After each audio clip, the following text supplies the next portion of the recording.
animal lover, and she brings us her inside information on making this exciting time comfortable for everyone in your home. Joining us today, we have Candace Hinkle from Young Williams Animal Center.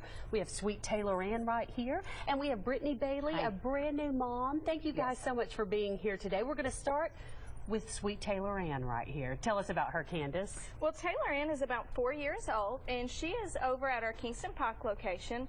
And one of the reasons we get a lot of pets in is just because people are having babies, and they don't exactly know how to introduce the baby and the dogs to each other. So that's why we brought Brittany today, so she can give you some great tips on what to do to make that transition. It is a tough transition. You've made it look very easy. Congratulations. You have a 3-month-old baby girl. You have 3 dogs and 1 cat. Tell us how this transition took place in your home.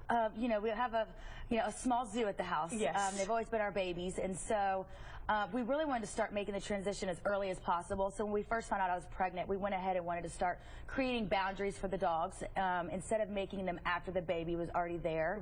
So once the baby did come home, they were already used to not being able to go into certain rooms and things like that. It just made it a little bit smoother of a transition. Absolutely. And you say the quality time you spend with them, walking them, letting them exercise, that's very important that continues as well. Yes, we did notice that once we got home, even though we were so tired, just making sure they still went on their daily walks and a little extra loving really has gone a long way in helping them not, feel neglected or left out, and, they still feel a part of the family. Absolutely. We're almost out of time, but taking the baby blankets from the hospital, bringing those home. Bringing them home, letting them sniff it to get used to that smell, which really helped once we brought her home.